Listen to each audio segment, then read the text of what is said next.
opening for... Welcome to the podcast. Yeah, that'd be a crazy intro.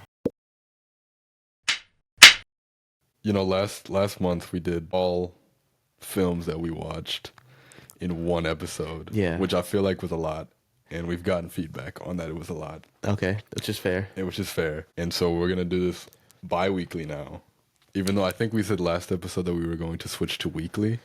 Did we say that, I think so at the very end when we were so tired that we couldn't think right. Okay. And I don't think we realized how much effort that is. Yeah. And our schedules don't align. So bi-weekly it is. Mm-hmm. And I think that's pretty decent, though. that's fine, right? Bi-weekly, so. and so we can catch a good amount, and we can kind of more in depth speak about these films. Mm-hmm. Well, welcome back to the Cinema Calendar. That's us. And we watch every movie every month, every bi-week. Now I think we should change it to every bi-week. We watch movies when we can. Okay. That doesn't sound that good though. Yeah, I know. You know, one big thing actually in the TikTok, one person commented on ours saying that they were like, "You watched every film ever made in December?" Because I worded it that way. I said, we watched every film in December. Okay, and so they took it literal. Yeah. Every film ever in December. Oh, imagine, bro. And they were like, "Did you sleep?" Now, funny enough, we did not sleep regardless. No. But we only caught 19 films. Yeah. Or 18, I think. I mean, some of them weren't even like, literally, we tried to watch that, what is that Peter Pan movie? Not even showing in our theaters. There's a lot of films that I'd love to catch and be more like obscure and talk more about. The Brutalist, another one Brutalist. last month that they just not. Oh Canada that we couldn't catch either. I don't know if you remember Oh Canada. Yeah, I do remember Oh Canada. That was one of the first lists that I showed you, saying all the films we had to watch in December, and only named 13. I was like, well, we can do 13 easy. Yeah. And then more movies just kept popping up, and some of those didn't pop up at all, as in The Brutalist or Oh Canada. Also, I don't know if anybody else knows. If you go on IMDb, there's a bunch of fake movies on there. I gotta be. There's no way. Some of these movies don't even look like professional. It's funny to me. They don't have trailers and they have release dates, but when you try to look them up, they don't exist. We should film a section of us like going through the upcoming movies to IMDb. Dude, what was that? I think I still have the picture of that. I think you do. There was one film that we saw that is one of the worst trailers I think I've ever seen in my life.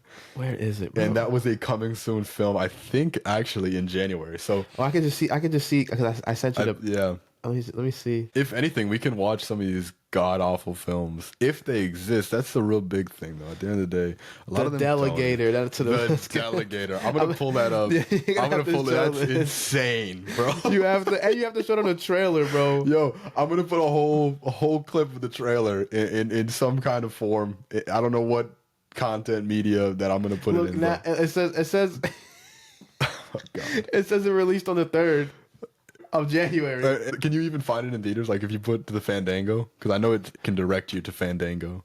Let me see.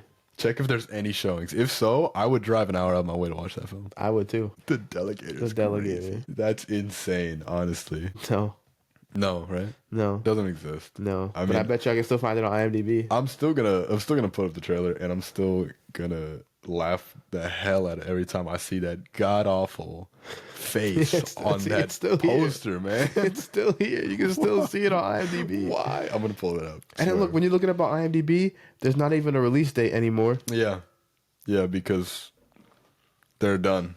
IMDb is cracking down.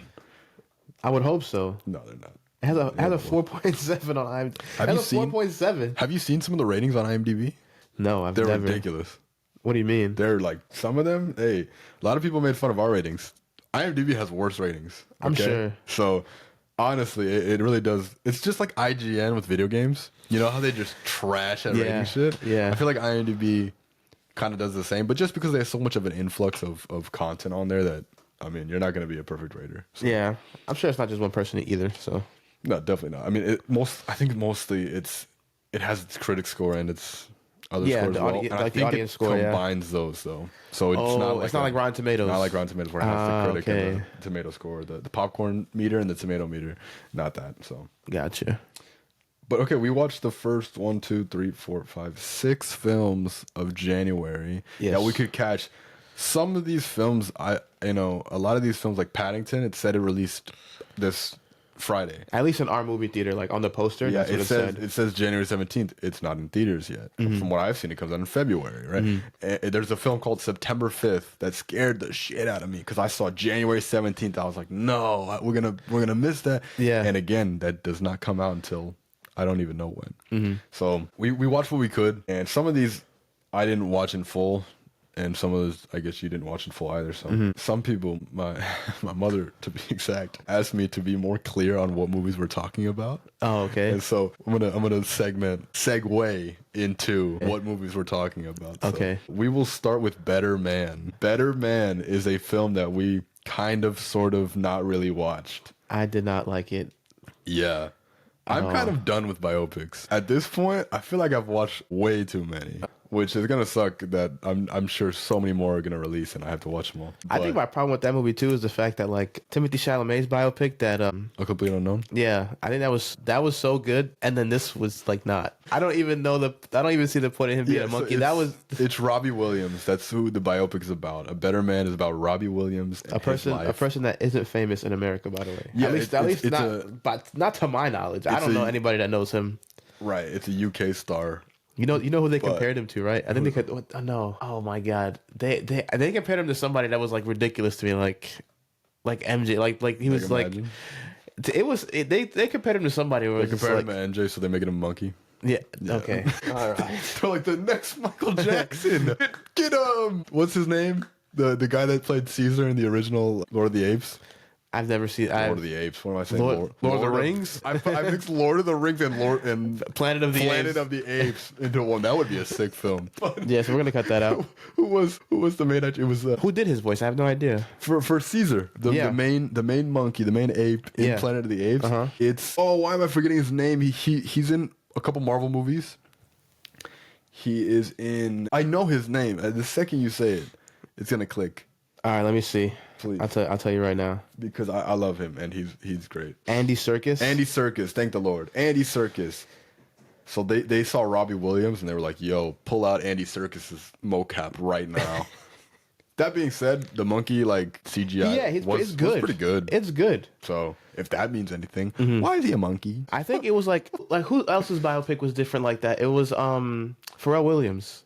Was it? Yeah, he did his biopic with Lego. Yes. I don't know what the deal is with like them not wanting real people. I mean, I can kind of see it. The Lego for sure. Like there's a lot of colors in there. That like it's like a cool animation. I can see why how that would hold people's attention. And Pharrell is like a really intriguing artist, and he makes a lot of different kind of media and music, and he's an innovator. Yeah. So to me, like I guess that was the first Lego biopic. Yeah, ever. it was. Yeah, it was. And so to me, that makes sense for Pharrell Williams. Why is Robbie Williams a monkey? I'm still lost by that. Who greenlit that? Robbie Williams. Robbie Williams did. I think so. Robbie Williams. I'm sure this movie was in production like way before or whatever the case is. But it does seem kind of like, I don't know, like he was trying to like be the same in that sense where it's like, all right, his biopic was different. I want my biopic to be different too. Yeah. But I don't know. It didn't add anything. At least not for me. I will give it, right, again, I'm not a big fan of Robbie Williams. I don't know much of him, to be honest with you. I don't know anything. I guess I can be ignorant and everything, but I never really checked out too much of Robbie Williams things, and I didn't grow up in that era or anything, so I have no reason to. But I will give a benefit of the doubt from the reviews I saw and from what people have been saying. A lot of people actually really enjoy this movie. I think it got an 88%. Yeah, but in the US or in the UK? I'm not too sure. All I know is that a lot of people like this film a lot. And it usually had to do with they're just like, oh, Robbie Williams was super crazy, and this really embodies him and who he was. And I heard the music segued into things really well. Unlike A Complete Unknown almost, because A Complete Unknown, as much as it had a lot of music, it was kind of, some people would say, a break from the action, right? You would be, except for like the end scene in Complete Unknown. But throughout the film, like, you'd be hearing music, but I feel like it wouldn't be making the story go forward. Apparently, in Better Man, it is like that. It actually forwards the story with the musical tracks, and so apparently they've done a really good job. I don't know, and quite frankly, I'm not gonna sit here and act like I should know, or that I am the main audience person that they've done this for. So I respect that a lot of people love this film, so I'm not going to put it down because I hate it. I feel like that'd be unfair. Yeah. But I didn't enjoy the film. Yeah. I mean, I watched like the first hour of that film, and it was just like, I don't know. In the first like 20 or 30 minutes, like 8 people told him he wasn't going to be anything. Yeah. And I was just like, okay, I can't, like, this is just so cheesy to me. With like, you know what I mean? Well, like, I get it. It's supposed, but you know, like, he was writing the script in spite. Yeah, like, you know what I mean? It's like, this person said I'll never be anything. This person said I'll never be anything. It's just so like, going. It was just so corny to me. Yeah. Like, he was like, on I get it. It's supposed to be, you know, a ground up. There were some things that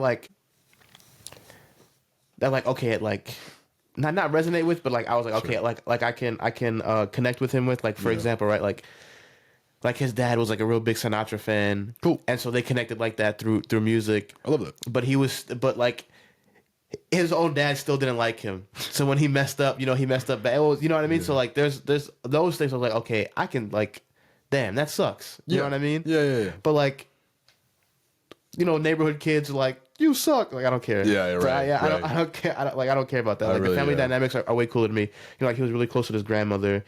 Like, those sort of things that like when I watch a movie, like, that's what I care about. Like, those are the people's opinions in the movie who I care about, or those are the dynamics I care about. Yeah.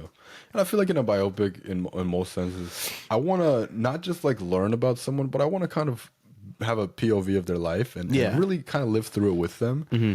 And so if I can just go on Wikipedia and see all your accomplishments and that's all you talk about in the film, I feel like it's kind of redundant. I want to see stuff that I've never heard about, never seen before. These things that you've overcome or haven't overcome, your faults or your good qualities, your bad qualities, everything in between, what you've messed up, what you haven't.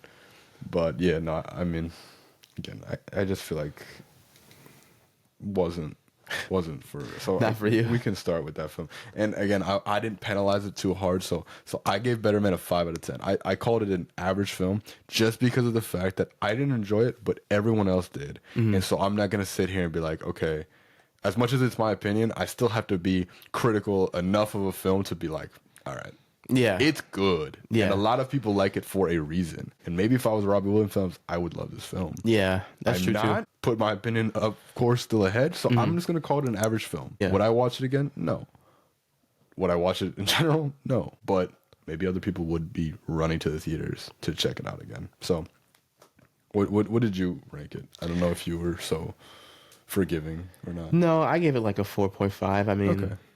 Do you want to settle at a 5 just so we don't get screamed at on TikTok? Yeah, that's fine. All right. Because TikTok is going to yell at us. That's fine. Again. That's okay. All right. We're not always going to agree. So Better Man, 5 out of 10. 5 out of 10. 5 out of 10 for Better Man. Not for us. That being said, we understand it is a really good film to a lot of people. Okay? It's trash. I still can't. I promise. If Robbie Williams was... I know biopics are supposed to be about dead people. I don't know if he died. I doubt it. I don't think he died. If I mean, he did die, neither did... no, he didn't. Yeah, he didn't die either. Usually or Pharrell. Usually biopics are about dead people. Yeah. So if Robbie Williams is dead, it's a shitty joke. But if he's not dead, this motherfucker was in the booth talking about, you know what I'm saying? He was in that Death Note shit, bro. Red eyes and all. He's like, this guy said I wouldn't be shit. You know what I'm saying? Get his first and last name in there. Yeah. Oh, that's crazy. Ouch. Okay, well then let's talk about a film that I was not excited to see at all after watching Werewolves. Yes, no, seriously. I think I'm over it already. When we sat in the theater and we saw the commercials, the previews I feel like it made it look better than what it was. And absolutely, that's what happened. But I remember looking at it, was like, not another Werewolves. Yeah. And especially back to back. Yeah. My goodness. Wolfman, we just saw this a couple hours ago. Yeah, we did. And we both fell asleep in some parts. I just fell asleep at the end. I fell asleep towards it dragged on. for me. Wolfman, apparently, I was talking to one of our coworkers, and she was telling me that Wolfman was like this is obviously it's an iconic horror kind of villain or image or person. Okay.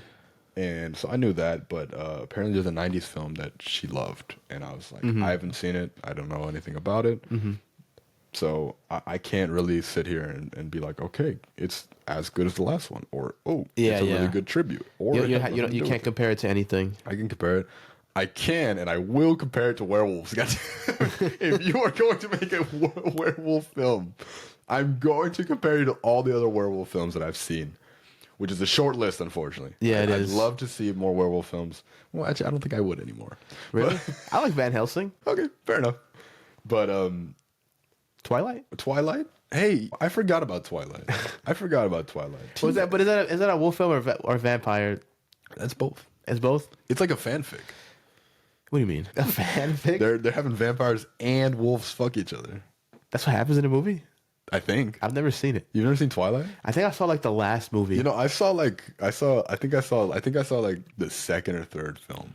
Okay. And I saw a little bit of the first one as well, but I was so young, and at the time it was like so cool to like pick on Twilight.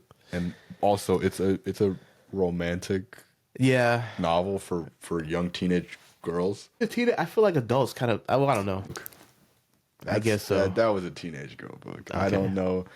You know, there's only so many people writing fanfic online. It's usually teenage girls. Gotcha. So, but that's not what this was. That is not what this was. This has none of those elements. Yeah, this does not have a fanfic team behind it. No, I mean, I like the idea that I like the premise of the movie. Yeah. Right, where it's just like, I think it even says it in the trailer, right? When it's like, oh, what do you do when the person you love becomes a person like that tries to attack you? Yada yada yada. I've seen it done before. It's kind of creepy.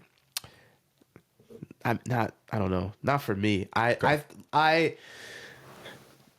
definitely things that I liked about this movie that I think they did right. The family dynamic is not one that I cared for. They're just like, I don't know. I just don't really like when people like throw logic out the window. And I don't mean that in like a really weird, like, or not really weird, but like a super critical sort of, you know what I mean? Like nitpicky way. But I don't know, spoilers, but this guy essentially, over the course of a couple hours, starts turning into a werewolf. And at no point does the mom or the daughter think to quarantine him or kick him out the house or anything. And it's stuff like that. It's like so weird to me. Because it's like, how do you see this man going through such crazy changes and like, you're just like, oh, like we got to protect him. Like he'd be out the house. Like, I don't want that happening to me. You know what I mean? Obviously, I mean, all right. So, okay, my biggest flaw of the film, I guess, and I'll get right into this. Since first, the trailer was better, like you said, it was much better, and it gave it a lot more justice to the film than what it really was. The film did kind of drag on in a sense, and I feel like there wasn't enough story to really make a full film. Did it captivate me enough to sit there for 100 minutes? Maybe, but would I watch this again? No. Not at all. And I had a really big issue also with, I wanted to talk to you about, we can touch on this a little bit more later, but this trailer told the entire story. Yeah. The trailer already spoiled to you that the husband, the father, was going to become a wolf. Yeah. So I went into this film and they were trying so hard to make you have a personal connection with his character. Yeah. I already know what's going to happen. Yeah. I don't have to feel connected anymore. You already told me. This is not a twist anymore. Which is so crazy to me because I feel like they did it so well. Like that was like one of the things that I liked about it. Like the makeup, his very slow transition from man to wolf was super. Like I liked it a lot. Like just from him like looking sickly to like even there were some things that I didn't understand in the beginning that like kind of made sense at the end. Like there was like this whole part where like it's like the middle of the night and he's barricading the door. Yeah. And his daughter wakes up and she's just like staring at him, right? And he's like, "Hey, like go to sleep. It's like my bad. I know I make a lot of noise, but it's the middle of the night. Like go to bed. And we'll do it. I'll talk to you in the morning." Right. Then his wife gets up and he talks to her also. Right. and they literally, like, he's talking to them, and they're literally doing, like, They're just staring at him. They're just staring at him, and then you don't find out till after the film that, like, he's already at a point in his, like, transformation or his sickness where he literally can't speak to them. Yeah. So, like, he thinks he's talking to them, but all they hear is, like, gibberish. Yeah. Which I will say, I loved that. As the film went on, it started off really cool with where, you know, the crash of the truck, and then his friend being pulled away and dying, supposedly. Spoilers, supposedly. And the mother, the daughter, and him, I wouldn't say the main character. Yeah, for sure. They all went into a nearby house that he knew of, since it was near his work. Or Yeah, I think it was his dad's house. Or his dad's house. Yeah. And they go in, and cool. But he already got infected beforehand. And so there was a gradual change from him. I don't know what changes him. I'm not sure if it's when you get scratched or when you have blood contact. I don't know. That wasn't very clear, but it doesn't matter, honestly. It didn't change the story.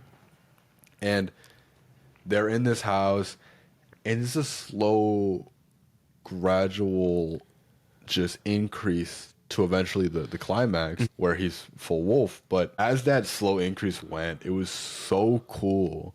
And those slow transitions I loved. All of this was prosthetics, no CGI.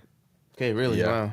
I don't know about no CGI, but from what I was looking into, it's all prosthetics, which is really cool. The makeup team did a fantastic job. Yeah, they did, actually.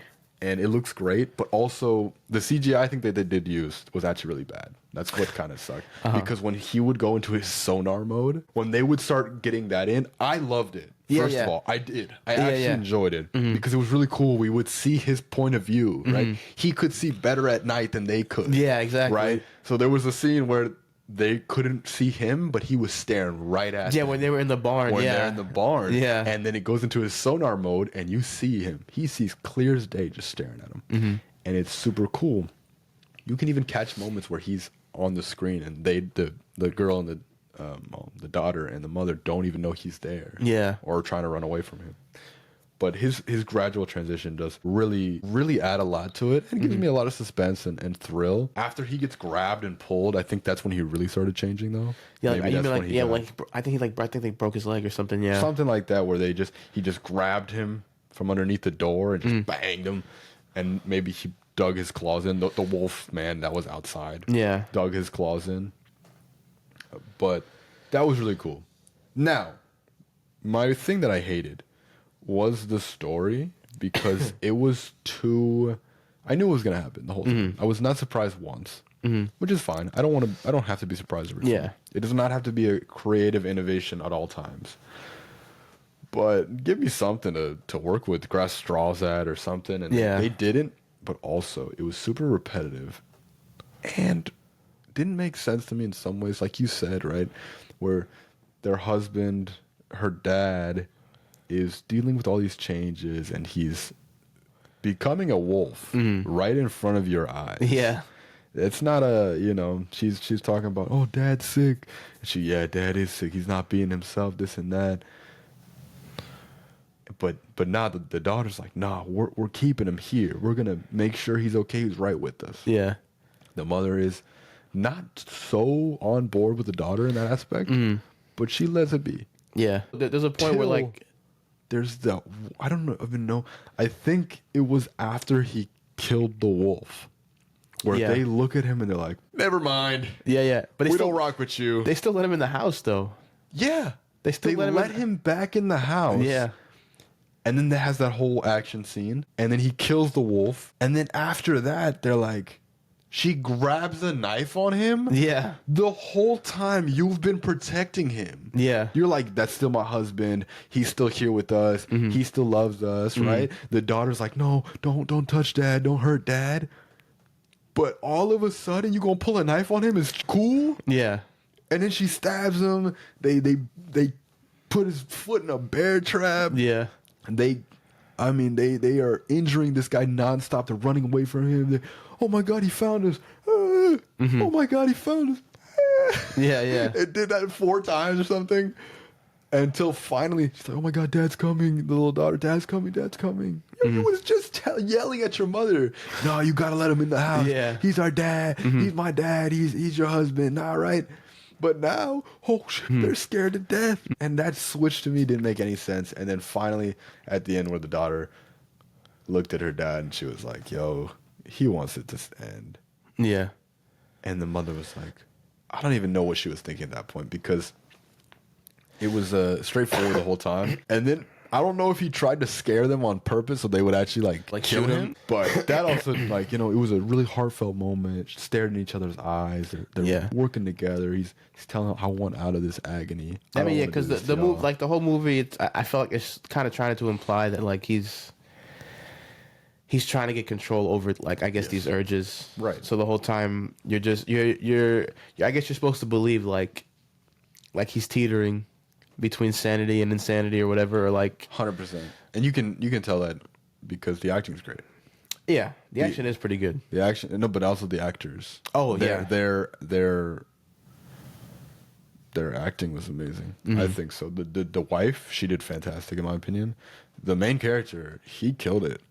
Like, I did like him a lot. Yeah, he was great. Yeah, I thought it was gonna be like in Werewolves, where it would just be a bunch of garbage, or they just turn into a wolf. They're and then a wolf, right? No, this guy was freaking out. Yeah, he was like, I don't know what to do. Oh my god, it's a disease. I'm always gonna protect you guys. And then he would go in these. He would be aggressive with them. Yeah, and then they can't understand him anymore, or he would do things that didn't make sense, or he just wouldn't understand them anymore. It would be losing connection with each other. Yeah, and his face, because at some point he didn't talk anymore. In the film, but just his face alone painted just enough of a picture and showed a lot. So the actual acting in this film was really good. Yeah, so I think one of the better parts there was like there's a scene where she's trying to get to hotwire the car. Yeah, or not hotwire. She's trying to cold start the car, get the battery going, et cetera, et cetera. And the husband's just in there with like this like. And he just looks ugly. He looks so ugly and like menacing. And she just leaves her daughter in the car with this essentially a stranger, right? Like he's trying his hardest, but like at least me as like someone who's watching a movie, I'm like, this guy there's no way he's not gonna try to kill his daughter right now. Right. And she's like just trying to start the car, and the daughter's just like, like she keeps looking back, like she's terrified. She's like, yo, what the fuck? But at that point in the film, they were still on board with the husband. It's like, nah, that's still my husband, that's still my dad. So that was a really good scene though. Yeah, where the wolf, which was the friend that died in the beginning. Yeah. Spoilers. That was cool. And finding all that out. So there was a story. Yeah. I feel like it dragged on too long. You could have made that story so much shorter. Yeah. They should have made that. Especially the last couple minutes, like his death and all that other stuff. That was trash. Yeah, it was just they too just much. shot him in the chest and then, okay. And that's when I really looked at the character design. There's a lot of good werewolf designs. They didn't take that. No, they chose like the more, I guess, like, I don't want to say realistic, but you know what I mean? Like, it looks like, I don't know if you know the character from Batman, Man-Bat. Yeah. Okay. To me, it looked like that. Yeah. But even it looks like a mutation and not like a real like a real big transformation. Yeah. Right. And I'm not expecting no Taylor Lautner werewolf transformation. Yeah. I don't expect just to pop in a CGI wolf, right? But there's a lot of cool designs they could have taken from, and they didn't. But I think that's supposed to help with like the suspense. You know what I mean? Because you can see his face still. That's true. And like I feel like a lot of the suspense comes from like you not knowing what he's gonna do. You can see in his face that he's like really anxious and he's fighting the urge, but like he's sitting there like trying to be as calm and like as well behaved as possible. So like I guess that's where that comes from. Yeah, I mean, I don't know. I ranked this film a 6, right? That's what I gave it because again, it wasn't a bad film. I'm not gonna sit here and be like, never watch this film. Honestly. It surprised me in a lot of ways. The acting was great. The story just fell short. And I wasn't too happy with the ending and some decisions. And I didn't like the character design. But it was still a good movie. It still was kind of creepy, suspenseful. It was fine. So I gave it a 6. What did you rate this? I gave it a 7. I liked the transformation too much, like costume design wise. Yeah. And I liked the all the subtle clues that like if you didn't watch the trailer that you would start to catch on. You know what I mean? Like I really wish we didn't watch this trailer coming into this film. Yeah. that would have made my movie experience, I think, so much better. And so I agree. Yeah, because like literally from like you start like literally right after they get into the house, right? She bandages him up. She makes a one-off comment like, "Oh, like I don't think this injury was from like broken glass." Then they get into the basement, and he smells meat inside of like a fridge. Yeah. Then right after that, or like not too long after that, after I think he starts bleeding or His tooth came out. I know that. something. Yeah, it was something of that nature. And then like he falls asleep. Then he wakes back up, and he thinks he hears like intruders in the house. Yeah, he thinks he hears like footsteps. Yeah, so he's like, oh, bro, like there's werewolves in the house. Yeah, and he opens up the closet door, and bro, it's so loud, and it's just a spider crawling. It's a spider crawling. That's that how was good it. badass. Yeah, bro, that was so cool to me. Like that's how good his hearing was. A spider crawling sounded like. Yeah, it sounded like Fortnite footsteps. Yeah, yo, it's just crazy, bro. Yo. And he's looking at the spider like he can't believe that's what's making the noise, bro. Yeah. Like there's just like those things are like to me were like so cool. Like I have to, and again too, like that first transition that he makes when like he's all the way upstairs, right? And he can hear his wife trying to like messing with the ham radio or whatever it is. But it wasn't any kind of English at all. Yeah, so he's just hearing gibberish, right? And like from his POV, like I didn't even realize it either until they make until they until they do the POV, until they do the POV switch. Yeah. And his wife is just sitting there, and she looks like bright, like daylight, right? And he's looking at her speak gibberish, right? And then the camera does like this like cool turn, and like you It's and like you dark yeah, as hell. and you understand like the POV switch, and like bro. It literally looks like there's just like a spotlight on her, and that's it. There's also that really cool scene too that I enjoyed where he passes out for the first time after he gets his leg broke, and it's like the way they visualize him passing out was just like the whole house gets dark, and it's literally just a spotlight on him. Like that was so cool to me too. Beautiful. Like there's like filmmaking wise, or I like those, like I like that a lot. You know what I mean? Like I like those things. There were some really cool things in that film. Yeah, there was a lot of cool shots and like cool ideas. So I'm gonna give it a 7 for that. Okay, so then do you want to settle at 6.5, or do you want to go all the way up to 7? I'd rather go to a 7. Okay. I can live with 7, honestly. Okay. I can live with 7. So okay, we'll go Wolfman 7 out of 10. Okay. Just based off the fact that the story didn't hold up to what it should have to make it a better film than what it is. But for what it is, it does what it can. I think it's pretty cool. The acting's great, and it's a decent film. I would go watch it. Yeah. So 7 out of 10 for Wolfman. Yeah, I'm cool with that. Now, Wolfman, real quick, I did want to ask, what do you think the budget for that film was? Give me a number. I looked it up. That's why I asked. Okay, was it higher or lower than Werewolves? Higher. It was higher? Way higher. Way higher, really? Give me a number. All right. I'll give you a range. It's above 5, and it's below 50 mil. So I'm gonna say like 45. Nah, it's 25. Oh, 25? 25 million for that film. That's insane. Yeah. I wonder, it had to have all gone to like prosthetics or something. I think prosthetics and the actors. I think those were, I don't know about A-list, but they were good actors. Yeah. And so they probably cost $1 million each. Yeah, or whatever the case is. And go from there. So the budget, because the set was it was basically all shot in the house and in the forest. Yeah. So I know they didn't spend crazy on sets. Well, that being said, though, the truck being flipped over, that must have been expensive. Yeah, I guess so. We'd have to find, I want to talk to eventually, like, know how budgets get distributed eventually. Maybe they're just money laundering. I mean, you never know. Because some of these budgets, I'm like, there's no way they spent that much money on this film. So we'll see. That was a Blumhouse film, though. Okay. And so Blumhouse has distributed a lot of films. They've picked up a lot of films, and a lot of hits. I think it's just over 100 now. Just over 100. And a lot of hits, a lot of misses. Yeah. As of late, a lot of misses. That's the big thing people have been griping over for Blumhouse. But you know what it is, bro? It's just like horror movies are one of those things where it's like an average horror movie is still a bad horror movie. Like it has to, it literally has to be great. But horror films are really easy to make a profit on. That's why they don't care if they kind of just throw out garbage because people are going to watch it. Because I mean, look at this movie.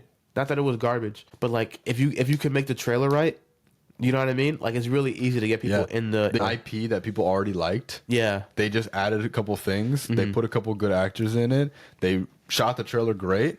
Bang.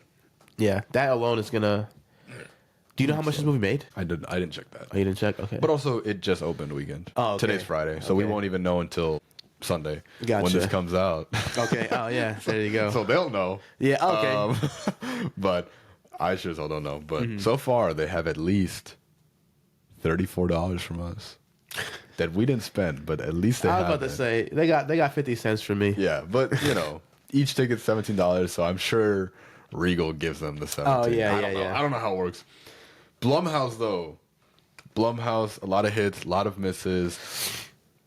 I wanted to kind of hit on, I don't know your top 5 Blumhouse films. And so I was just kind of looking through, and I made a rough draft of what my top 5 Blumhouse films would be. And so maybe I'm forgetting some, or maybe I don't remember some of these films. But my top 5, I'm going to start with 5, all right? My number 5 is Speak No Evil. My number 4 is Black Box. That's a name. Really? That's an Amazon original. Yeah. That's an Black Amazon Box. original? That's an Amazon original. You can only watch that on Amazon. No way. Yeah. And I actually watched that in Spanish. But regardless, it was really good. Okay. So I put that at 4 as like a little like, it's a sleeper name, but I actually enjoyed it enough. Okay. Is it probably a top 5 Blumhouse film? No. But in my opinion, I liked it enough. It was different. So 3, I gave it to Split.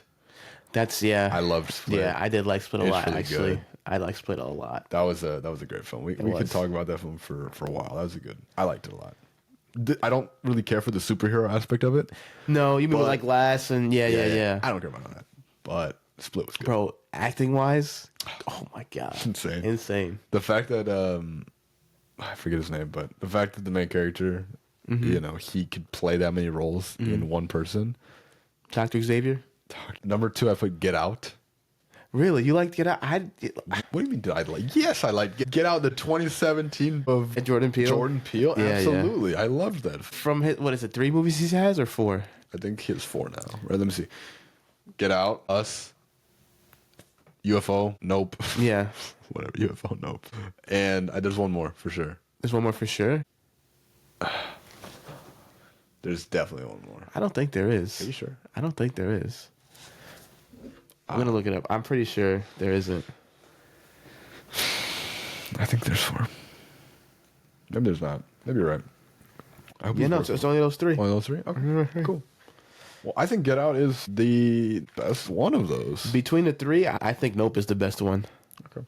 For me personally. Fair enough. I like Get Out the best. So that's why Get Out to me is second on this list. And then number 1. Actually, I'm going to switch this list. So, okay. I'm going to re-say it just to make it easier to go through and edit. Yeah. So Speak No Evil is my number 5. Okay. Black Box is my number 4. Split is my number 3. Okay. Sinister is my number 2. Okay. Get Out is my number 1. Get Out is number 1. Yeah. Okay. Interesting. A little bit of like a all over the place list, but I wanted to add some sleeper names that I really enjoyed in there. I wasn't just going to go all the best hits, all the greatest ones. I really like these. I probably missed a couple, and I probably can't think any off the top of my head, but those are my top 5 Blumhouse films. So right, the TikTok is going to help you remember. Exactly. Yeah, they're gonna be like, "Are you kidding me? Are you shitting me, dude?" For me, I would say number 5 would probably be Insidious. I enjoyed it, especially from like a filmmaking sort of perspective, like the different perspective shots versus like the real world versus like the I guess like the spirit world. Like I enjoyed those things. Those are really cool to me. And also too, like I also feel like the stakes are always a little bit higher when you involve kids. True. You know what I mean? So like there's always that. Then number 4 for me would be Paranormal Activity. Okay. I like that is one of the best like starter franchise horror films ever. Yeah. So yeah. That I mean, just off of like how could I put it? Like, is it boring when I watch it now? Yeah, but the first time I saw it, bro, was insane. Yeah. That movie was so freaky to me. You know what I mean? It looks so real. Yeah. Like the way they shot that was was so well. I liked that was on a everything. really small budget too. Yeah, it was. So. I mean, you know what I mean? Like they shot them on regular old cameras. On a webcam. Yeah, like well, not a webcam, but like a little camcorder. Yeah, you know, and tomato. That was crazy. 720p. So that's true. And I obviously it sort of went off the rails, but I feel like those first 3 or 4 movies, I really enjoyed also like the story that was built off of Paranormal Activity, or like what they try to build off of that. But no, yeah, I like Paranormal Activity. Definitely number 4 for me. Number 3, Creep. Cool. Creep was so good. I enjoyed Creep a lot. What a really weird and personal like sort of movie in the sense of like the premise is like this is guy, he's trying to like, I think if I'm not mistaken, he was trying to do like a documentary like about himself, so he hired a camera guy. Yeah. But the dude is just really like just a killer. Yeah. You know what I mean? And like the entire movie, he's just like so unsettling. And like and that's it. And you're just trying to figure out why the hell this guy won't leave. Right. Because like it's one of those things where like he'll throw up like a major red flag and he'll try to recoup. Yeah. And he'll throw up another major red flag and he'll try to recoup. And like I guess like, as a camera guy, like one, you're getting paid. But two, you know what I mean? I guess like you just want, like, you want to see it through kind of thing. But yeah, no, like especially like the I don't know his name, but the antagonist for Creep, what a great actor. There's even I just saw it recently on TikTok. There's a clip you can find on there where he's talking to his co-star about, I believe it's about the axe. It's about some weapon. And he was like, yeah, man, like you should really test out this axe. Yeah. You know what I mean? It's fake rubber at the end. Yeah. But it also could be real. And I also could actually kill you right now. And like he's just like getting into character as he's explaining these things to him, and the dude is genuinely getting freaked out. Right, you know what I mean? Like that just goes to show you how good he was. But no, yeah, if you haven't seen it, Creep. That's why I don't really know. I love Creep. So Creep is 3. Creep is 3. Okay. Number 2, Split.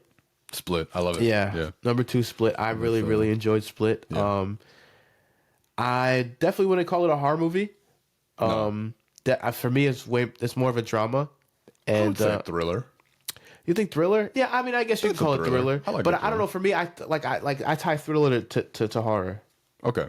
So maybe suspense. I don't know. I feel like those are all interchangeable. All the they're all the same. Even maybe a little bit of action too. Definitely action. Yeah. Definitely action. Split's really got a lot. But yeah, no. The Split definitely number 2. I mean, everybody's seen the movie. It's very highly rated. You know, I didn't even tell you. Yeah, you don't have to say too much, I guess, on that. And then my number 1, Sinister. Sinister. That's like one of my favorite horror movies all time. I don't know. I like everything about it. I like the family drama. Yeah. There's kids involved. High stakes. Yeah, it's definitely high stakes.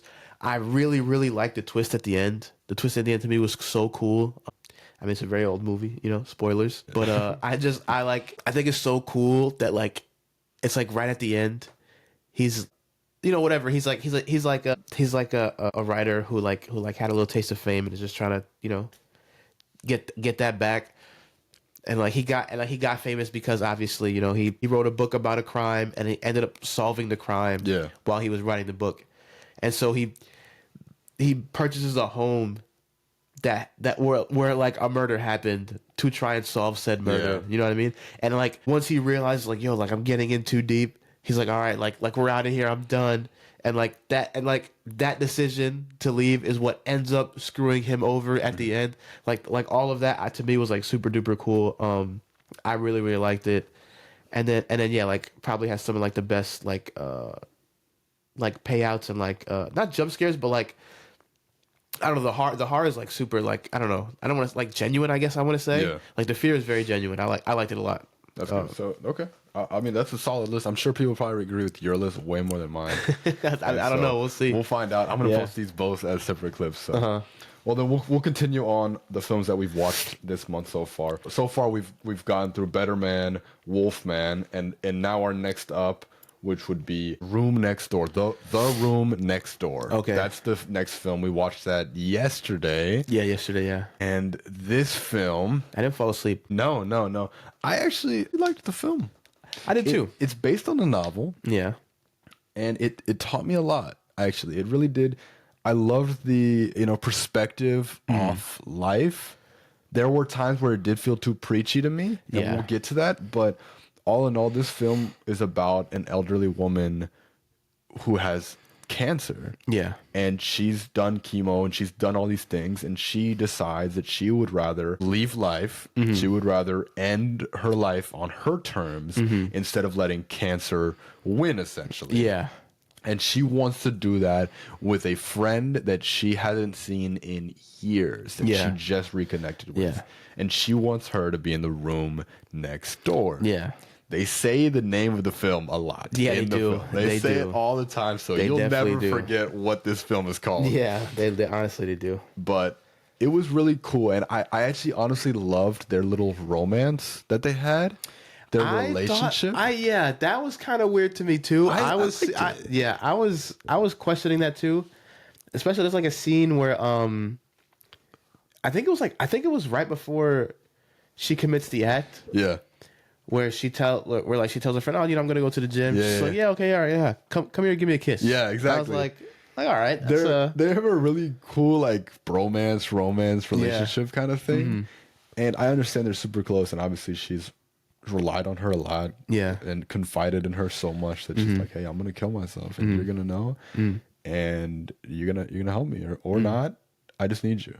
Yeah. And so I like how vulnerable they are with each other, and it's super cool to see like the last month of someone's life, essentially, and they're just trying to live it the best way they can through the pain, through the agony, and they're just kind of going through, even with the chemo. I forget what it's called. But they explain where, like, after chemotherapy, you'll never regain your thoughts again. Maybe you'll never be able to write, read, speak. It depends. Everyone deals with it differently. But in her ways, she couldn't process writing, reading, any of those. Yeah. And so through all of that, though, she was still loving life. She would wake up and hear the birds sing. She would look and be like, "This is so beautiful. I can't believe that." Even when she had to go back to her apartment because they forgot the pill that was going to kill her, she got back to her apartment. She was like, "I still can't believe I had this place. The skyline view, everything is so mesmerizing." So, really beautiful. It's based off a book. So if you'd rather read a book than watch this film, then by all means, maybe pick up that book. But I think it had a lot to say on life, on cancer, on sicknesses, on friendships, and it really kind of was a raw film about people, in my opinion, and I liked it. I think it was sweet in its ways. Definitely was not perfect. It had a lot of flaws, but I liked it. I did. So I enjoyed it too. There were some things that I feel like she complained a lot. To be fair, I guess to be fair, but also I know. I understand. Like, not that I understand what she's going through, but like, I'm seeing it. I don't have to. There's all right, lady, you're just dying from cancer. Shut up.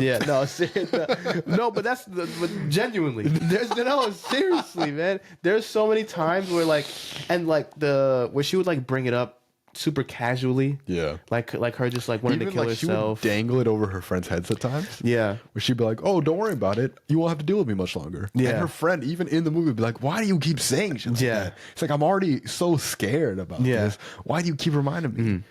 And then even in the film, she's like, "All right, my bad." That's cool. Which, speaking of those, that's one of the things that I did not care for in the movie, that I feel like didn't even need to be in the movie. I mean, it made it a little bit more intense, I guess, at the end. But so they make it a really big point that so the lady who has cancer, she doesn't want her friend to get in trouble for essentially helping her kill herself. Right. And so they make this big deal about like her not wanting to know anything and making sure she knows as little information as possible and making sure she gets her alibi straight. There's even another character. There's even like a different character.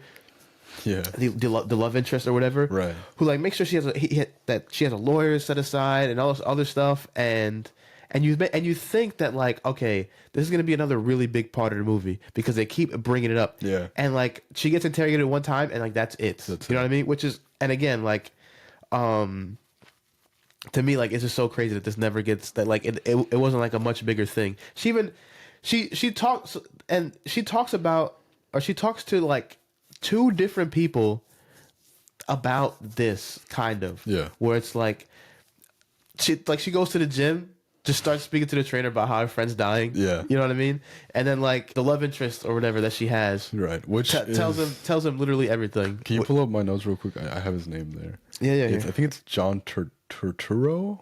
I think it's John Turturro. Something like that. He is in, funny enough, he is in Transformers. Yeah, he is in Transformers. And I don't know if you'll, when I say this, you'll remember, but he is in the Batman. He is Carmine Falcone. He is Carmine Falcone. He is Carmine Falcone. He is Carmine Falcone. Yeah. You're right. Yes. So like that's super sick. Yeah, John Turturro. He's a great actor. Yeah, I he didn't is. realize how good he was. Yeah, he is. He kills it, even in this role. So I kind of want to talk now, I guess, on the issues about this film, though. Okay. And so I've said a lot of the good things that I enjoyed about this film, and it was good.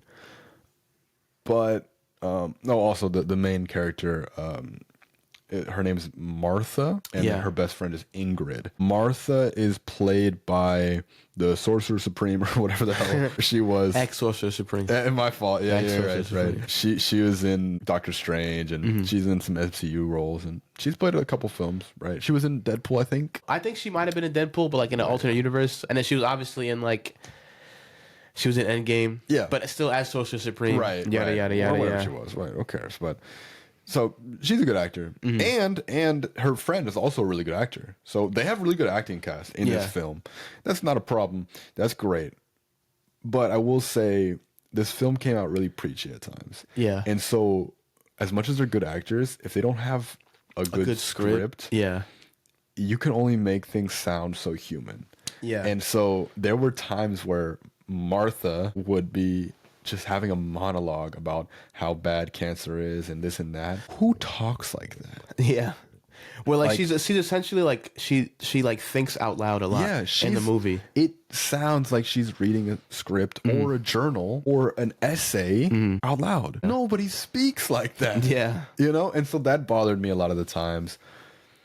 Another thing that bothered me was there was a whole subsection about climate change. Oh yeah. What? Yeah. Yo, John Turturro's character just completely started word vomiting about climate change and how the world is trash. Luckily, Ingrid was there. She was like, "Yo, the world's not trash. I think it's this." Like, so she kind of saved the moment. But what? I guess that was Cut just that out the film. I mean, I can kind of see like okay, I guess it's supposed to be like a parallel to Martha. Yeah. Because like at the end they kind of bring it back to where it was just like where he says, "Oh, you know, that's one of the best things about you." Right. Like you know how to make a tragedy. It pushes her good qualities, but to me, it just ruins the script and the. I mean, again, like you're supposed to see it from like that point of view where it's like okay, like. And again, that's where I thought this movie was gonna go. Yeah. Where like okay, so she figures out she wants to kill herself, right? Yeah. She picks this super beautiful location or hotel, gorgeous Airbnb, to like die at or whatever the case is. And I thought that throughout the course of the month, because they bring this up too, where I thought this was foreshadowing, where because she has like chemo brain, and she was like, you know, like I might forget to off myself and take the pill. She's like, you have to promise me that you'll remind me. So I thought the movie was going to go in the direction of, dang, like I'm loving this so much and I'm loving life and I'm not going to die. And I am going to stick it through and I'm going to go through chemo because like life is worth living. Yeah. It does not go in that direction. No. But that's what John Trudeau's character is supposed to be. John Turturro, or whatever his name is. That's what that was supposed to be. Where he was just like, where he's essentially like Martha, but it like on like the climate change side, where he's just like, why even do anything if climate change is so bad, the world's gonna end? And she is like obviously on the opposite side of the spectrum, where it's like, bro, like it's not literally the end of the world right now. Obviously, like there are things you can do, there are steps you can take. Like the fact that you even go to these seminars and preach is because you want things to change. And it was like the same with Martha, where it's like Martha was like, I don't want to live anymore. Yeah. And she was like, well, you know, life is beautiful, and don't try to like exit so soon. And that was just like I see it. But it was really preachy at times. No, for sure. And the bad thing about that is that it dragged the film out because even like I think Martha had a really good speech about cancer, and she's like, people in the cancer community talk about it like you're battling a war. Like she had really good metaphors and speaking on it, but man, it dragged the film. Yeah. And so I wasn't with that. And also, it had a whole scene, a whole car ride scene about them talking about the dark web. Again. Oh yeah, that was whatever. It was just two old ladies talking about the internet. I don't want to hear two old ladies talk about the internet. Yeah. I'm sorry, I don't. And then again with the police, I feel like that was another metaphor to be like the law and this and that. These people, they don't care. Again, I just not with it. So it dragged out. And so I had a couple issues with the film. That's why I rated it the way I did. And then also threw me for a loop just a little bit. Martha also plays her daughter. Her daughter, yeah. I look like her daughter literally comes out, and I'm like, yo. Is this like her actual daughter in real life? Like, yo, she looks just like her. It's just her. Yeah, And like they de-aged her. Yo, I had to IMDb it. I'm like, yo, is this what's her daughter's name? You know what I mean? It's like, no, it's like Martha plays herself and her daughter. And I was like, daughter. Which I also liked. It talked on her being a bad mother. Oh yeah. And then the daughter. I love that stuff too. So I just love that kind of dynamic stuff, and it was cool. So that being said, I gave The Room Next Door a 6.5, but I can stick with 6.5. Now I'm cool with 6.5 as well. Yeah, personally. So, okay, The Room Next Door will give it a 6.5 out of 10. Yeah, just because it's just not an action movie for me. There wasn't really anything you could do with this movie, like with the film and the editing and all this other stuff. Like it's just like a super dialogue heavy. Yeah. Like and really, it had a beautiful message at the end of the day, but just it dragged on. It's boring, yeah, and it became boring at times. It's just boring. It's for a different audience, I guess. It is for a different audience. So 6.5 out of 10 for Room Next Door. The Room Next Door. I wanted to touch on real quick. I know we're kind of cutting time longer, but I wanted to ask you. I said so. I was talking to a guest, okay, and they have an Airbnb, right? They rent one of their houses, and they were telling me, like, "Yo, dude, like." I can't believe, like, it's still weird to me that people are like fucking in my bed, bro. And I was like, yo, that must be weird. Yeah, right? Yeah. What would you do if you were an Airbnb like homeowner and someone kills themselves in your house, bro? You mean, yeah, because that's what she does. That's what she does. Yeah, that's what she does. What do you do? Well, okay, so my whole thing is, like, me personally, right? Like, if I buy a house that I want to live in, I'm not gonna Airbnb that house. No. Right? Like, I feel like you buy an Airbnb, or you buy like you know when you're buying a house for it to be an Airbnb, and you know when you're buying a house for you to live in, right? Yeah. So if I just have an Airbnb and a lady just kill herself, it's like whatever. Right. You know what I mean? Okay. Like, damn. Sell the house. You know, whatever. Yeah. But like, put it back up. If it was like my own house and I, for whatever reason, Airbnb'd it and someone killed themselves in it, bro, I'm also still I can't live there no more. I'm standing on business, bro. Nah, hell I'm no. getting an exorcist though. I'm throwing all kind of hands, bro. I don't care. Nah. I'm throwing the book at someone. Yeah, nah, I'm cool, bro. I'm cool. I feel like that's that's all I would think about every time I went to sleep. Oh my gosh, yeah. Well, that's what this guy was telling me. He's like, yo, man, it's weird to know people are fucking in my bed. He's like, cause what if they're not doing a good job, bro? What if it's bad karma? You know, I was like, yo, imagine he's like, yo, let's get to it in my bed. He just tears his ACL because last dude wasn't giving it good enough. Come on, bro. bro goes out in ACL because people weren't doing it in this house. ACL? Come on, man. Golly. ACL, PCL, When they play TCL. Twister, then play Twister 2? Yo, golly. Oh, my goodness. I thought that was funny. So... we can talk about The Last Showgirl now. Okay. So The Last Showgirl, I had a request to watch this film from my sister. Also, knew zero about this movie before we went. Yeah. At least I didn't really watch it all. I know the whole premise, so I can still have a conversation on it. But you did watch it in theaters. I did. How was that experience? I did not go to sleep. Also, nice. So I did not go to sleep. How was that experience though? I enjoyed it a lot. Actually, right? Yeah, I saw that movie beginning to end. I enjoyed it a lot. The actors are great in that film. Yeah, we can just start off with that. Yeah, right. Like they are Pamela really, really... Anderson, which was the main character, the actual showgirl herself, and her best friend Jamie Lee Curtis, the older lady, the diner redhead, lady, yeah. the redhead, the redhead, yeah. She's funny, mind you. She's really funny. Yeah, like, she was kind of funny. She was kind of funny in this movie. She was a little more obnoxious. Yeah, she's one of those people. She's like that annoying friend, but like she always means well. Yeah, you know what I mean. Like, what's one of the people you gotta have around, right? You know what I mean. But also too, I was surprised. Dave Bautista's character was kind of like really weird and awkward, but I guess that's what he was supposed to be. Yeah. So in that sense, like, he killed it. Yeah, right. You know what I mean? But yeah, no. Everybody actually was like really good in this movie. This was like a really big like. I don't want to like. I understood it, right? Like, I connected with it. Yeah. in the sense that, like, this is kind of like a character profile at the end of the day. This is a case study of someone's mind and someone's life, which is kind of sad. Like, if you step back, I know the movie ends on a high-ish note. Kind of. Yeah. Right? But it kind of, like, leads you on to believe, like, okay, you know what, she's that showgirl, right? Yeah. But she's not. She never was. She only got that job because she was young and pretty in the 80s. Well, I don't know. So for me, to me, this movie is sort of about like the decisions you make and like essentially how you feel about them afterwards. Like it was really big on like careers, Yes, and life choices, but also relationships. Oh yeah, with for her sure. daughter. Yeah, and all, exactly. You know, like that was a.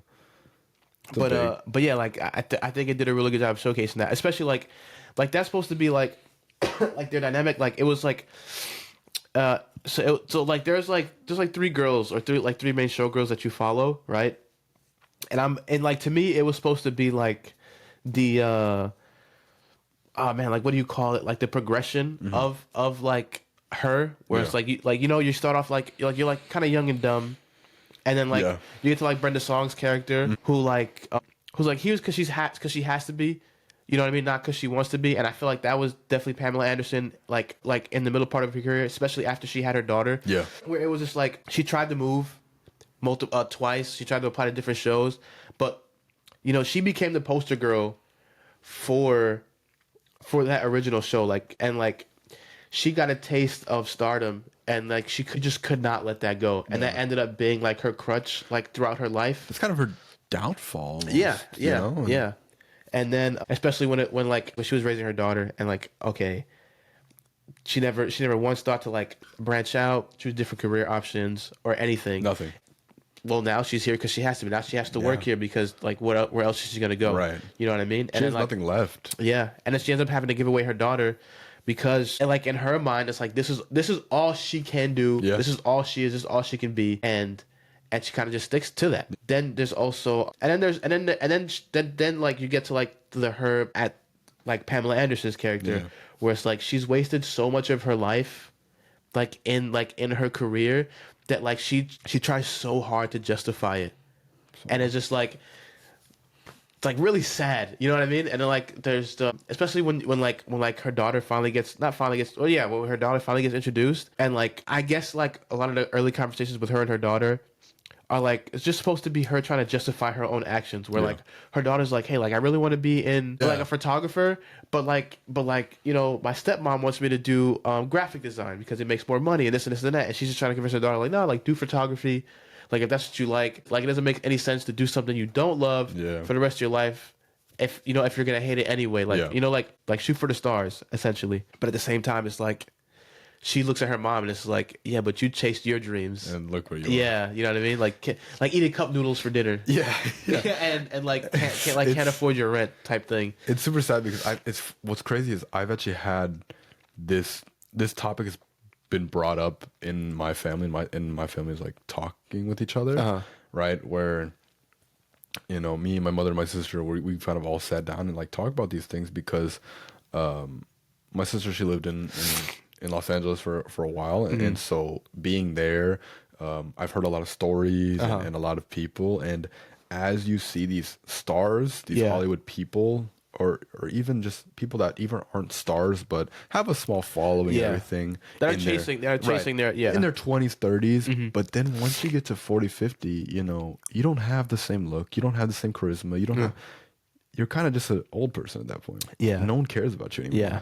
And now you have to deal with that. Yeah. And you didn't do anything. And that whole time when you're 20s, 30s, you know, up to late 30s, really, that's usually when it declines for most people. And you didn't do anything with your stardom and your looks and your time and your money and your fame when you had to. Now it's too late. And now you have no degree, no job, no career. You better hope you didn't spend all that money. And you better hope you can still live. But also it gives you estranged relationships and just deals with such a bad mental psyche, and it really does suck, and it's so sad to see because this goes on so commonly, especially here in the US. Well, especially in some of these states where like massive Hollywood people, or even now with TikTok people, Instagram people, you know, people are quitting their jobs, leaving all these things and just living their life because they're enjoying a small fame they got. And then if they ever lose it, they're done. Like what's that one chick that she did a podcast with Drake? You know what I'm talking about? She did a podcast with Drake, Lil Yachty.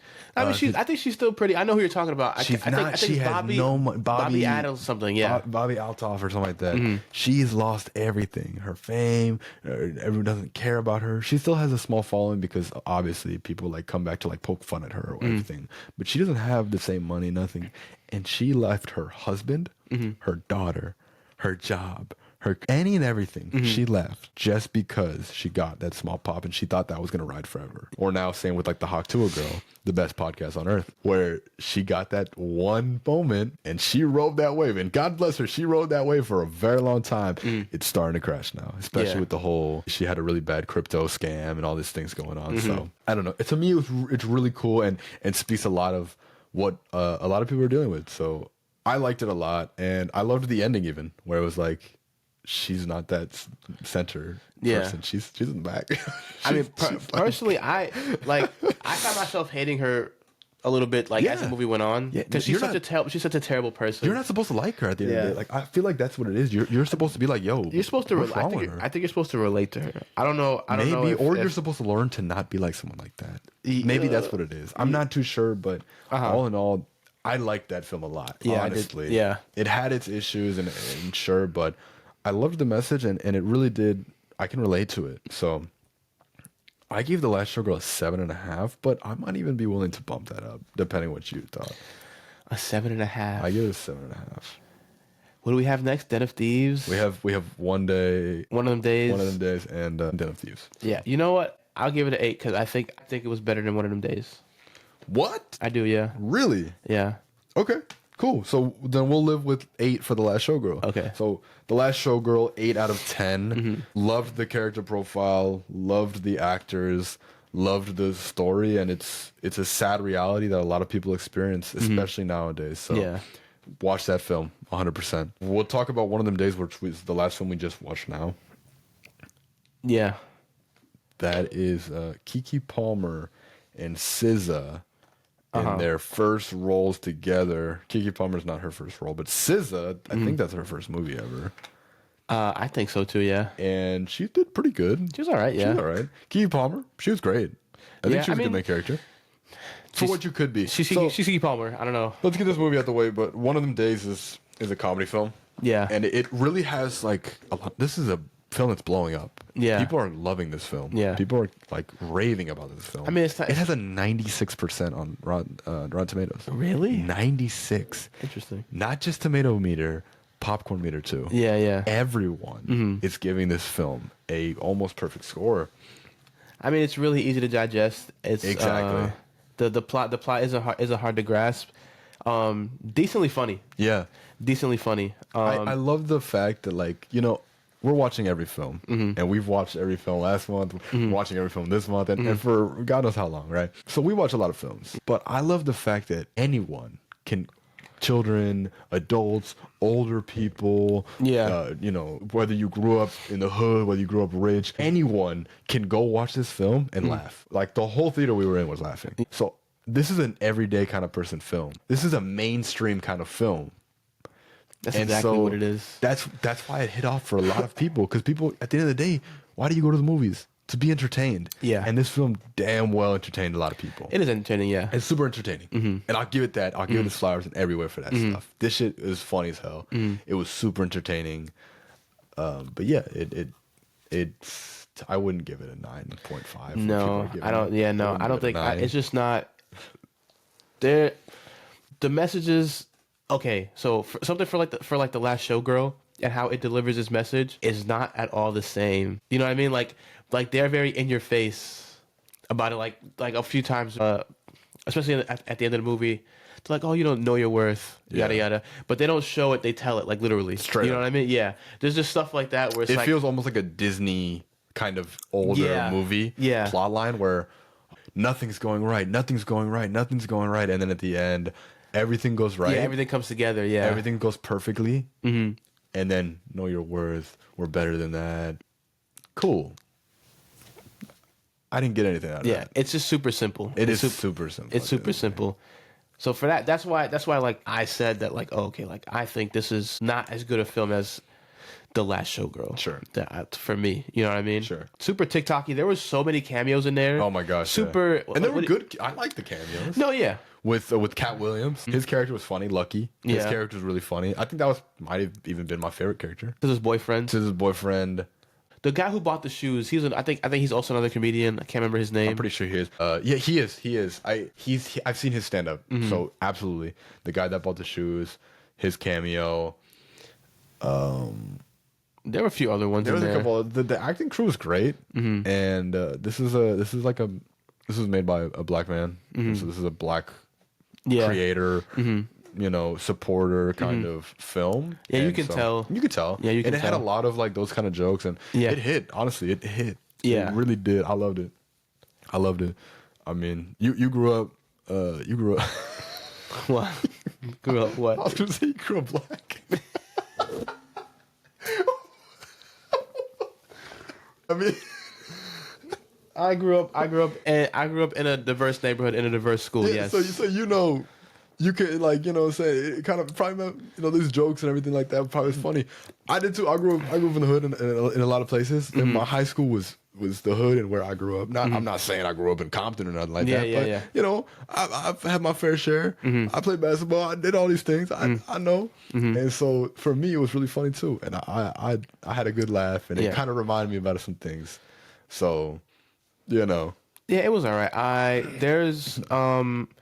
The comedy hit for the most part. For the most part, yeah. There's some things that were just like too over the top. I didn't care for the big booty bitch, whatever her name was. Yeah. Her like the mean girl. Yeah. I didn't like her character that much. She was honestly, it was just like she was in the movie just to be in the movie. Yeah. Like I feel like there were certain things in the movie that just like were there to extend the runtime. You know what I mean? Yeah. Where it was like, okay, they got the money they needed, then they got it stolen by her. You know what I mean? Then they got the money back again, but they owed somebody else. And it's like, okay, like this is. It was getting super repetitive. Yeah. And they were also trying to throw like twists and turns at the film that just didn't land for me either. With like the love interest of Keke Palmer. Where she saw an axe, and this guy, he went to juvie when he's a kid, and so they're trying so hard to date this guy. Maybe he's a murderer. Yeah, she's not gonna date him because he's a killer. It's like, and it's like, nah, that's you can just tell that's not the case. Right? Yeah. Now, my biggest problem with this film is the whole film could have been completely avoided if SZA wasn't just a dumbass. It is, yeah. It's literally her fault. Yeah. The whole film is her fault. Yeah. And if not, we can even go a step further. We're not blame SZA. Because SZA, she's cool, right? But her boyfriend, it's also like the entire film is because of Keyshawn. Yeah. That's it. Yeah. Why? If this whole film could have been completely avoided if he just didn't exist, or if SZA was just any more confident. Yeah. But through like nonstop was the stupidity just kept going. Whether she sent the picture, whether Keyshawn would just spend their money, and then all that stuff, and then whether they would chase people, or they would park at a place that says no parking, and then get shocked when they lost the car. Yeah. I mean, all these things. I was like, that's so stupid. Why are you that dumb? You can't just consistently be that stupid.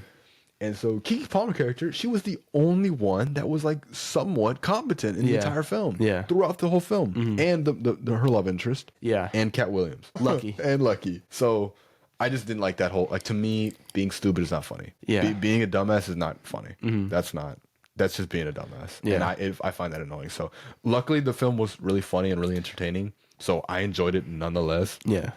But, I don't know. I definitely didn't enjoy as much as other people. So, what would you rate that then? I give it a 7. 7? Yeah, I'd watch it again. I would give that a 7.5 then. You give it a 7.5? I would give that a 7.5 just because we gave Last Showgirl an 8, and we gave Room Next Door a 7, or we give Room Next Door. I don't know. I forget. Whatever. I wrote it down here, but I can't tell. Again, my notes are horrible. I'm not gonna keep showing my notes, but I think we should give it a 7.5 then. You think a 7.5? I think a 7, man. I'm just not like you're living with 7. I think like it's just way too simple. It is. It's definitely not a movie that I can watch. I can watch it again, sure, but not again. Okay, you know what I mean? Like and like I can only watch it with someone else. Yeah. You know, like I'm not gonna watch it by myself again. I feel like it would be a good film to watch with maybe your family. Yeah, exactly. Or something like that. Because with friends. 100% with friends, but friends that would understand it. Because I'm not gonna go watch this with like, I don't know, a bunch of white people. Honestly, like that's The film is. Yeah, you gotta be into with the culture. Yeah, that's for sure. And so okay. Well, I'll live with 7 then. We can live with 7. We're gonna get 8 up on TikTok, just so you know. Okay, that's fine. 7 out of 10 for one of those days. Yeah, I guess for us it didn't land as much as others, but it was super entertaining, super funny, and definitely go watch it again. Definitely go watch this film at least once. But it does lack some things for me to be super in depth and in love with it. So, yeah, I agree with you. TikTok's gonna hate us. They'll be fine. All right, and then Den of Thieves. That's gonna be the last one we talk about because we're getting to that hour 30 mark. Okay. So we're gonna kill it with Den of Thieves now. You watched the first half. I did not watch the first half. Yeah, I did. So I did watch. Did you watch the first Den of Thieves though? No. Okay, so Den of Thieves, the original, I heard wasn't good. Really? Or maybe I read wrong, but people are saying this one was better than the original. Interesting. So that's what I've heard. And that's what I've read on reviews. Den of Thieves 2, something Pantera, or I think it's just Den of Thieves 2 Pantera. Yeah. I think that's all it is. Yeah. Tell me about the first half a little bit so I can kind of really... Do you think that like helped the movie experience a lot? Or, obviously it does. Yeah, for sure. There's a lot of things that I didn't understand because we missed the first half. But there, it also kind of made... There's also some... It brought with it some gripes too. But to wrap it up quickly... the officer is essentially like a joke because he let Ice Cube Jr. get away. Yeah. You know what I mean? And so he made it a real big point in his career to like try and catch this guy because he's the only guy that ever got one over on him. Yeah. You know what I mean? So then, fast forward, Ice Cube steals that Ice Cube Jr. steals that pink gem. The pink gem. Yeah. Which happens to be a mafia leader's gem. Yes. So that's where the mafia comes in. I love it. Okay. At the end. Cool. Okay. So he has a suspicion that it's Ice Cube Jr. who takes part of this, right? Which, by the way, too, right? Like this is supposed to be a crazy ensemble of thieves and everything like that. They literally they get found twice in the movie. You know what I mean? Like their identity gets discovered twice in the movie, which makes you feel like, all right, like either the government is trash. Or these people must be like amazing at their job. Anyway, so he finds Ice Cube Jr. right, and mind you, he's like again he's a joke at his job, thinking about retiring. Then he goes to the Paris division, and they don't take him seriously either. But they don't like each other in general. So he finds Ice Cube Jr. and he's like, listen, I'm tired of being a laughingstock. I want to join. Like you guys are gonna steal whatever you're gonna steal. I want to be a part of it too, right? And that's where I kind of start to fall apart for me because like spoilers, they all end up getting caught in the end. They get double crossed by the officer. By the officer. Insane to me that nobody keeps tabs on this guy. Nobody ever thinks to give this guy false information at any point in time. He literally goes he goes out with them one night and they trust him. Yeah. Versus when you first get introduced to Ice Cube Jr. and the rest of the team, they hate him more than they hated the cop. Insane to me. So that was one of the things that I did not like about the movie, where it's like, okay, bro, like you got a cop with you, and you never thought to have any sort of contingencies at all for like the fact that he may. These are supposed to be some of the best criminals in the entire world. Yeah, in the world. They just they failed to plan for that. So trusting of, mind you, criminals and thieves don't trust anyone. Yeah. They barely trust themselves. Yeah. You're gonna really sit here and tell me they're gonna trust a fucking cop? Just because one night he was like, "Hey, can I steal with you guys?" Yeah, literally, bro. This guy slid to the table. He's like, "What are we doing?" Yeah, and they're like, "Oh, check it out." That's essentially how it went down. And so I will say my biggest thing watching the film was the cop isn't that good of an actor. You don't think so? Okay, let me rephrase that then. The actor himself, he's good. The cop in the film is not that. Yeah. He's not that good at like concealing this shit. Dude. Yeah. I mean, when they go to the Paris or wherever, I think it was Paris, yeah. Yeah, it's the world. It's Paris. It's the diamond. Whatever. It's like the world's largest diamond vault or something like that. Yeah. When they go there and he's like, "Oh yeah, I'm the cop," and this and that, he can't lie, right? He can't. He's not very like. No one. I wouldn't trust that guy. Yeah, right? yeah. I wouldn't be like, okay, yeah, he's for sure, right? On anyone's part, I wouldn't trust him from the bank vault. Be like, this guy's sketchy as hell. Yeah. And then also the team, like, yo, bro, get your shit together. You said you want to be on this team. We're supposed to trust you. Yeah. What's going on here? And so, yeah, no, I don't know. To me, it's like, I didn't like that. The action in this film, though, murdered. I loved every action. The car racing, the Fast and Furious shit they were doing, bro. Insane. The scenery of, like, the mountains and the where they're racing, the changing of cars, the shooting, the actual gunfights, all that. The camera work, incredible. The camera work also was really good, by the way, because I could tell what was going on the entire time. Yeah.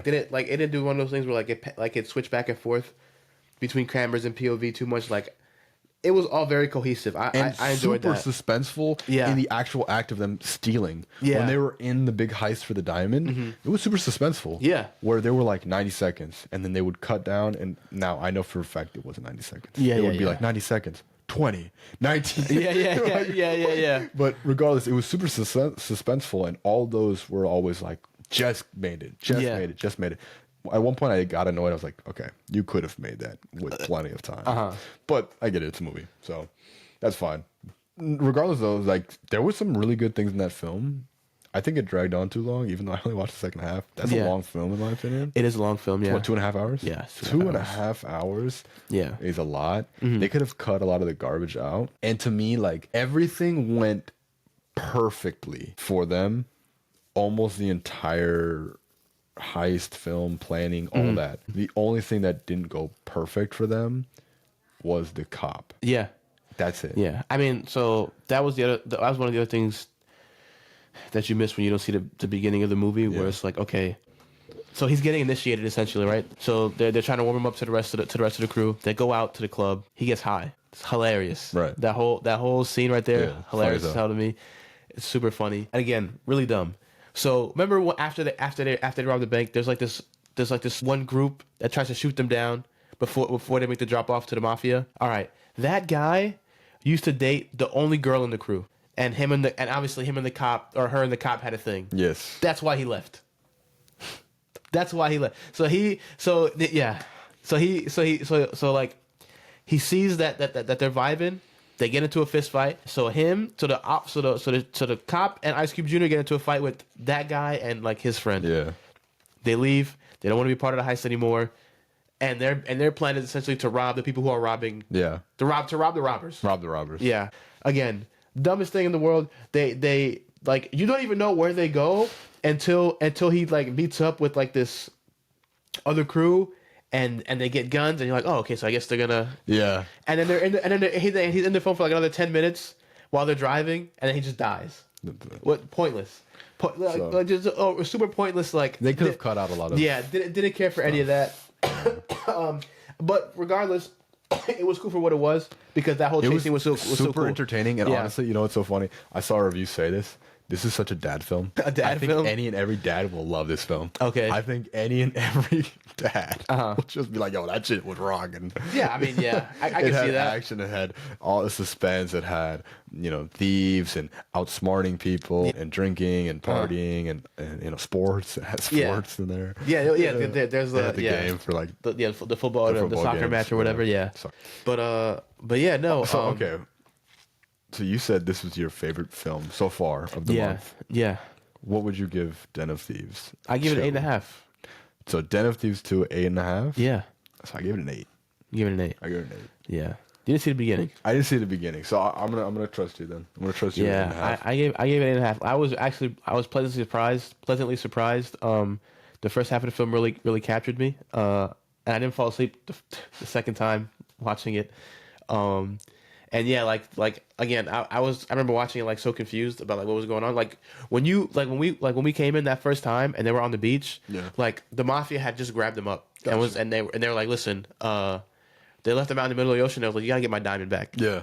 And that was what that was. So they were swimming back to the shore from Gotcha. out in the middle of the ocean. Wow. Okay. So that's what that whole thing was. Maybe I'll have to rewatch it then and see. But okay, so then Den of Thieves 2 Pantera, we give an 8.5 out of 10. Yeah, I'm cool with 8.5. Yeah. Okay. I like it a lot. I can live with that rating. We're gonna remember these ratings for the next half of the films that we're gonna watch the rest of this month. As the next episode we post should be at the end of this month, where we finish the rest of these films this month, which are gonna be. Or try to anyway. I mean, because what if the next Sunday, the Sunday after this one, is it gonna be? Technically, next Sunday we could post an episode and talk about like I think there's 2 or 3 films releasing. Okay, we could touch on those and then. Oh no! So then because 2 weeks from now it'll be February. 2 weeks from now it would be February. Okay. And so we would touch back on all of January. Okay, gotcha. Well, not all of January. This is the first half of it. Yeah. We'll touch back on the second half of it, and then we'll give the full list at the very end of that second episode. Okay. Or the third episode, I guess now. But this is pretty good. This is a shorter thing. I hope people enjoy the more bi-weekly and more either drawn out conversations or at least kind of shorter-ish form content. It's not really an hour and a half because like there's like 5 or so minutes that I can cut out from the beginning. So that's not good. bad. Yeah, that's good. I don't mind it. That was pretty good. So okay, cool. I hope TikTok doesn't yell at us anymore. It's gonna happen. Hurt my feelings. No. It's gonna happen, bro. I'm gonna keep posting those and see what people say. Okay, cool. But all right, then yeah, that's the first half of films that we could catch for January 2025. Again, we are the Cinema Calendar, and we are watching every movie every month, and we're gonna keep doing this. We'll try. We're gonna keep trying. So yeah, that was it. That's all I got.